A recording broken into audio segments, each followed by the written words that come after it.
Hola, buenos días. Mi nombre es Andrea Caterín Roa Mora, jefe del equipo de editores, y esta es una guía para los periodistas de nuestro medio de comunicación, Bitácora Digital. La libertad de expresión claramente es un derecho esencial para todos los periodistas, pero tiene límites claros que deben respetarse, y por eso el primer paso es conocer que, aunque se denomine expresión, en este también pues entran los derechos de información, donde tenemos derecho a buscar, a recibir y a difundir la información. Pero esto no lo digo yo. Esto está expresado en el artículo 20 de la Constitución Política de Colombia y también en el artículo 13 de la Convención Americana de Derechos Humanos. Es decir, que digamos que tiene un respaldo internacional. Bueno, ahora sí, pues empecemos. ¿Cuáles son los límites de lo que se dice, de lo que se puede decir y de lo que no?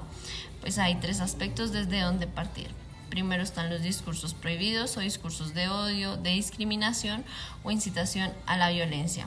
También tenemos a las injurias, que es el daño a la dignidad de una persona, y calumnias, acusaciones falsas de delitos.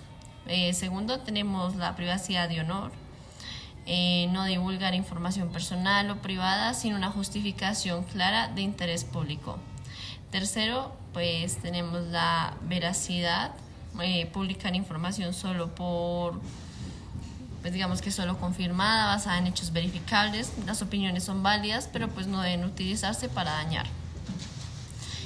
Cuarto, pues tenemos la proporcionalidad, debes asegurarte de que los daños potenciales de una publicación no superen el beneficio pues para la sociedad. Todos estos, si bien pues digamos que pueden pasar la línea, hay manuales que hablen sobre las excepciones. Por ejemplo, en caso de ser información sobre algún funcionario público, pues ya que se vulnera el derecho de la privacidad, si la información tiene mucha relevancia e interés público, pues debe ser claramente publicada. Ahora hablaremos de cuáles son los límites y derechos en cuanto a lo que pueden publicar los periodistas. Los límites, pues digamos que la libertad de expresión no es absoluta, se restringe cuando pues afectan los derechos fundamentales como la dignidad, la privacidad o la seguridad. También cuando se utiliza para difundir discursos de odio, calumnias, injurias o noticias falsas, digamos que no se debe publicar con malicia o sin verificar pues los hechos de los cuales se están hablando. También las limitaciones deben pasar por un test tripartito, evaluando la legalidad, estar claramente previstas por la ley, la legitimidad, pues perseguir un objetivo legítimo como proteger la honra o la moral, y pues la proporcionalidad, que es ser estrictamente necesarias y no excesivas. También debe priorizar el interés público. Priorizar la relevancia de información frente al sensacionalismo. Pues de respetar los derechos de terceros, digamos que evitar este tipo de violaciones de privacidad o divulgación de datos personales pues sin tener la autorización de la persona. También está la ética profesional, no manipular información ni caer en plagio, amarillismo, sensacionalismo o conflictos de interés. Debe haber respeto a las leyes locales e internacionales, especialmente en relación con derechos de autor, difamación y calumnia.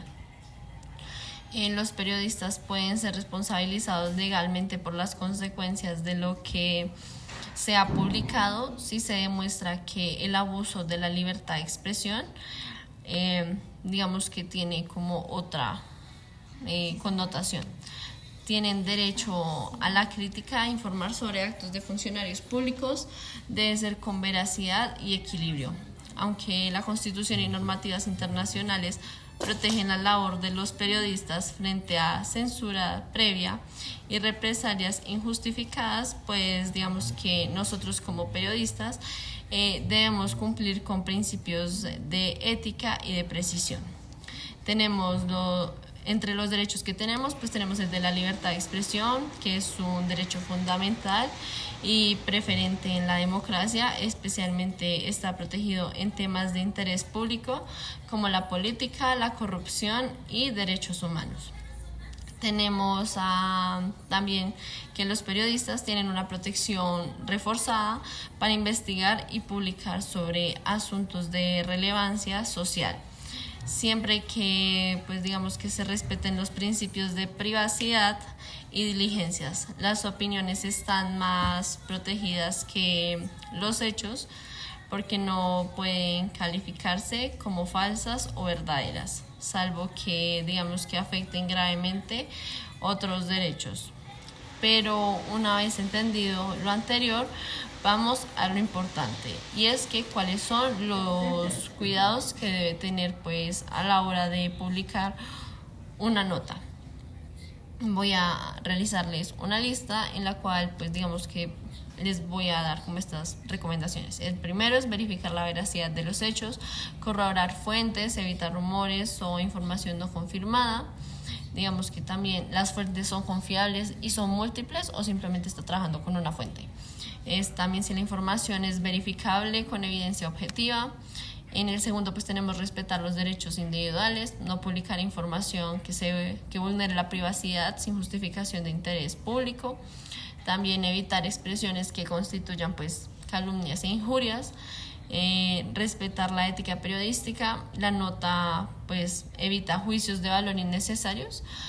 También respeta la dignidad y la privacidad de las personas involucradas o no. Tenemos la de evaluar la intención de la publicación, preguntarse si busca informar o en sí generar daño. La quinta es aplicar criterios de proporcionalidad, pues asegurarse de que el impacto de la publicación sea el menor que el beneficio para la sociedad. También en el sexto pues tenemos que considerar el contexto, evaluar si el medio, el público y el tono son adecuados para la información presentada o no. Rectificar errores, establecer un protocolo para corregir información falsa o inexacta con rapidez y en igualdad de condiciones. Es importante establecer un mecanismo de rectificación para garantizar el cumplimiento de deberes. Para esto pues digamos que yo tengo un procedimiento sugerido, y es que número 1, crear un canal claro para que las personas que están siendo afectadas por publicaciones soliciten rectificaciones. Por ejemplo, un comité o responsable de revisión que evalúe las notas antes de su publicación. En segundo, pues tenemos evaluar si la información en cuestión es correcta, es incorrecta, inexacta o desproporcionada. Tercero, pues publicar la información con la misma relevancia que la noticia original. En cuarto, tenemos que en el caso de entornos digitales eliminar o editar contenidos que se consideren dañinos y que apliquen alertas sobre su inexactitud. Ya para finalizar, pues es importante esta información porque de no cumplir lo que acabé de explicar, se deben afrontar consecuencias, sobre todo pues legales. Está, por ejemplo, la responsabilidad civil. Pueden presentarse demandas por daños y perjuicios, y esto es algo que abarca lo económico, o sea, como que se involucra económicamente con nosotros. También está reputacionales debido a la información falsa o negligente. Tenemos la responsabilidad penal o calumnia, que es acusar a alguien falsamente de un delito. Tenemos la injuria, que es afectar gravemente la dignidad de una persona mediante insultos. Y tenemos el prejuicio reputacional para el medio, digamos que se pierde la credibilidad, la confianza del público y se ven afectados cuando no se respetan estos límites. Sanciones internacionales. En casos ya muy graves, el Estado o los medios pueden enfrentar consecuencias en tribunales internacionales por violación a los estándares de derechos humanos. Ya esto sería todo, son mis recomendaciones y espero que les haya servido. Muchas gracias.